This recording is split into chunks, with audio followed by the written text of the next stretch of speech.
Success! Oh, hi. Glad you're here. I'm glad to be with you. Today, what's going on? 1992? 1992. Good year. Um, I turned 9 that year. Ooh, 9. So I'm just going to talk about a few movies real quick that were the most influential for me in that year. Starting with Let's start with Lawnmower Man. Lawnmower Man is a film you may or may not be familiar with about a lawnmower man, a man who mows lawns. No, he was like challenged or something, and then you had like Pierce Brosnan was a smart tech guy, and it was one of the first movies to utilize not just CG but virtual reality style CG. And then the slow lawnmower gets smarter, and then horror ensues. I'm just mentioning this movie for two reasons. One, it introduced me to Jeff Fahey, who plays. Every time I saw him after this movie, I was like, oh, it's that guy from Lawnmower Man. And he's very captivating. He has a very captivating acting talent. He has a very captivating look. He has a very captivating voice, and he has like the most piercing blue eyes I've ever seen in my life. But he also played Lapidus in Lost. I have his autograph on my finale, the end Lost script. But he was in this movie, and he always stuck with me. It's like, oh, that guy, I like that guy. Like, I would watch a movie just because he was in it. Because like I said, he's very captivating. And it was also one of my first movies where, because my friend had it, I think. It was like, hey, you gotta check out this movie. And our main motivation for checking out this movie was boobies. There was boobies in it. So it was one of my first, like, boobies. I like boobies. Moving on, that movie was released in March of '92. Also released in March of '92 was okay. So this movie, I'm gonna try not to take forever. This movie was the movie that started my obsession with movies. Alien 3, David Fincher's directorial debut, and what I to this day consider to be the best Alien film, one of Fincher's best. And my favorite Alien film of all time. The Alien saga was my first obsession. Before Star Wars, before X-Men, before X-Files, it was Alien. And it all started with Alien 3, because because it came out during the summer, and then the next year, I had a friend who claimed his brother had seen it, and then told me all about everything that happened in the movie. His description was highly inaccurate. He said the Queen landed on a planet or something. I mean, maybe it was pretty accurate. So he told me all about the movie, and I was very excited about it because I knew all about it. And I was like, wow, that sounds amazing. That sounds great. It wasn't until years later it was on the Sci-Fi Channel, and I finally got to see the movie, but it was edited, but it was still, like, blew my mind. That movie, with its compelling characters and amazing, amazing script, screenplay, and dialogue, is, I think, a masterpiece. I really do. I don't care what anybody says. I think Alien 3 is a masterpiece, especially with its characters, its claustrophobia, like everything about its ending. And it's got Lance Henriksen, who I met. Absolutely phenomenal film. It's probably in the top 5 films that I quote more than any on a regular daily basis. It's his IQ. In the year 3510. Again, I would just quote the entire movie. But Alien 3, like, had a huge, huge, huge impact on me through my entire life. It introduced me to the Alien saga, which then got me obsessed with the Alien trilogy at the time, which became my first obsession, which then led to things like X-Files, X-Men, Star Wars. But Alien was the first, the OG.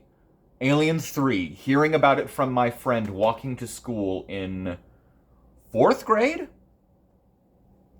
was what sparked my initial, at 9 years old, obsession with movies.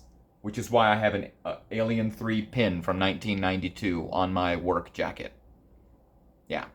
Alien 3. It was going to be number one on this list. It was going to be my most influential film that came out in 1992 for the reasons I just gave. But I had to backtrack and replace it with another film for reasons that I guess I found to be slightly more impactful. But moving on from Alien 3, which you could just consider the runner-up or even tied as the most influential film of my life that was released in 92. Oh, I skipped one. Coming out in March, because that came out in May. But coming out in March of 92 was a film called The Cutting Edge. I was a very young kid, saw this movie, loved it. It's about a hockey player who gets injured, can't play hockey for a little while, so as part of his recovery, he figure skates. And I never forgot the impact one scene in particular had where he was trying to get used to figure skates instead of hockey skates. Because, for those of you who don't know, hockey skates have a smooth, rounded blade. Figure skates have what's called a toe pick, where it's a flat blade, but at the front, where your toe is, there's a ragged, angled tooth piece, which makes it extremely easy to trip on. And he kept tripping, trying to learn these new skates, and she would just go, toe pick, toe pick. You just remind him and say toe pick, like mind the toe pick. Don't forget about that toe pick. So that always stuck with me, and I would always say toe pick, but then that's how I learned to skate. Because when we would go to the skating rinks at a young age, I'm Canadian, so of course I can skate. We're born with skates on, our poor mothers. They didn't have, when you would go to skate and you'd pay your money to skate, there was never hockey skates available for rental. It was just figure skates. So I had to learn to skate on a figure skate. And the toe pick did screw me up many times. But once I mastered it and learned how to skate, no problem. No problem. But the purpose of it is, that's how they do all the twirls and the stops and the jumps. You need it as a figure skater to do all those fancy schmancy stuff. A hockey player, not so much. You need speed. So that movie had a big impact on me. It was a good time. Cutting Edge. And then we've got, mind my notes here. Let's see. We've got in September of 92, Captain Ron. One of my all-time favorite, both Martin Short and Kurt Russell films. Just about a family going on a vacation on a boat, but they enlist the help of a captain named Ron, who's pretty much a would-be self-proclaimed pirate with an eye patch, and all kinds of adventure ensues, of course, as they get themselves into all kinds of shenanigans. But it's just a hilarious, fun film that had a huge impact on me because I just had so much fun watching it as a kid, but then even growing up and revisiting it so many decades later, it's still hilarious to this day. Kurt Russell is freaking hilarious in that movie. And so many lines of dialogue that I would quote to this day, like the whole, he's playing cards with a kid and he's gambling with the kid. The kid's 12, 13 maybe. And then the kid goes to reach for Captain Ron's beer to take a sip, and he's like, "Hey! Put that down. You want a beer, kid? You gotta go get your own." Just fun humor like that. Captain Ron, one of my favorite Kurt Russell performances of all time. I highly recommend it if you've never seen Captain Ron. It's a hoot. So, very impactful film to me. Also, in September of 92, so again, I was 9 years old, which means I was in 4th grade. A film called Last of the Mohicans, which is a great classic film. Absolutely. It was my introduction at the time to the greatest actor who's ever lived, Daniel Day-Lewis. Had no idea at the time. I later, after discovering, honestly, truly appreciating and discovering him from There Will Be Blood, one of the all-time greatest movies I've ever seen, period, the end, if not number one. There Will Be Blood, oh my gosh. We'll get there, don't worry, that's going to be mentioned. That's probably... Anyway. So, he looks weird without facial hair. I'll say that much. But there was, I always do, I will find you. Like that line, that scene always, when he had to leave and he jump on the waterfall and he's telling the lady, I will find you. And he finds her. Spoiler alert, I think. I don't even remember. But great cast of a lot of Native Americans introduced in this film. So an absolutely amazing achievement in film. But that's like a hard R graphic Native American land invaded by settlers way back in the day, Civil War era, before that. I don't know. It's a classic. You've either seen it, you know of it, or you should see it. Daniel Day-Lewis, Last of the Mohicans. But I saw this in theaters at the age of 9 because our class went. We're 4th graders. And they took us to this movie. It was one thing that high school, or was it middle school? We'll find out when we get there. It was either middle school or maybe high school. It took us to Saving Private Ryan whenever that came out. Guess we'll discuss that in a future video. But they took us to Last of the Mohicans, 4th graders. Very impactful, I must say. Okay. I'll mention October of 92 was the first film by a little director you may have heard of named Quentin Tarantino, called Reservoir Dogs. I consider Quentin Tarantino the greatest director of all time, considering his track record. He's made 10 films. I don't care what he says about Kill Bill being one film. No, it's 2 very different films. He's made 10 films, and all 10 of those films are 10 of the greatest films ever made. They're absolutely perfect. So he's batting 100, in other words. Can't think of another director ever. There's directors that are pretty darn close, but batting 100? Quentin Tarantino. And his first movie was Reservoir Dogs, and it had a huge influence on me, of course, because my oldest brother was able to rent it when it came out on video. And he had it, and he wanted to show me. But this was like when I was a teenager, so this would have been a few years later. And he had it rented, and he watched it, and he was like, oh, hey. And he wanted to show, he was like, you want to watch it? And I was like, yeah, just don't tell mom and dad. So he showed me the movie, blew my freaking mind, obviously. I'd never seen anything like it. And of course, like an older brother, he made claims of his own, like, I know what Mr. White is whispering into Mr. Orange's ear, and this and that. But there's just little wonderful thing, and of course, who doesn't quote that film now? You got Mr. Blonde with his I had them already. Where's the fries to go with your shake? Come on, do my car. That was something my brother would always say to me. Come on, do my car.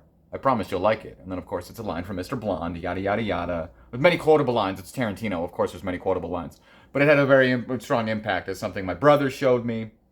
My brother claimed to know the secrets that he wouldn't tell me because he really didn't know. But great film. Last but not least, let's see if I can wrap this up before time runs out on my brand new, plenty of storage phone. Never download apps, I guess. The one that took the cake came out in July 1st, Canada Day. Canada Day. I got married on a Canada Day. I'm Canadian, by the way.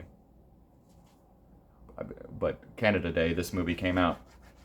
Which is funny considering it's about America's pastime, which I believe they call it that because I recently learned that hockey, basketball, and football were all invented by Canadians. Which is why baseball is America's pastime, because it's the only one of the major sports that was actually invented in America. This movie, though, called A League of Their Own, I still consider to be Tom Hanks' greatest performance. I mean, Madonna, Gina Davis. Gina Davis was my first adolescent puberty excited dream experience. I think I referenced that in another video. But that was like a Treasure Island-esque, not Treasure Island, Cutthroat Island-esque dream. Neither here nor there. The point being, Gina Davis, and her little sister, what's her name? She was also in Point Break, referenced in the last video, 1991. I had a huge crush on both of them, Gina Davis and especially her little sister. You got Madonna, Tom Hanks at his best, a baseball team of women. And at the age of 9, for some reason, it struck me, and I loved it so much. I still do, obviously. It's an amazing movie. It's a great classic film. But I loved it so much at the age of 9. The reason it bumped Alien 3 out of the top spot is because Alien 3 I didn't see till years later. But A League of Their Own, not only did I see in theaters, A League of Their Own was the very first movie in my life that I saw in the theater more than once. But I went back. What? You're going to pay more money to see a movie at a theater that you already saw? Yeah, I have to see this movie again. I might have gone by myself the second time because no one else wanted to go with me, and I just wanted. We lived right down the street from a mall, so it was no big deal. But that movie, I was just a little 9-year-old just with a big crush on all the pretty ladies playing baseball, pretty much. But it's a great movie on top of that. I mean, the Tom Hanks pee scene, yeah, if you know, you know. That's unmatched in cinema. Great movie. I highly recommend it. And that's why it was the most influential film in my life, because it was the first of many for me to experience seeing a movie again, going to a movie again in the theater. Oh, there was many others after that. The record is still Episode 1, The Phantom Menace. We'll get there. That's only a few years away. But A League of Their Own was just what this little 9-year-old needed. And it allowed me to appreciate film and the reviewing of film more and more from the get-go for the first time. I think that made sense. In other words, it knocked it out of the park. And that's 1992. Okie dokie.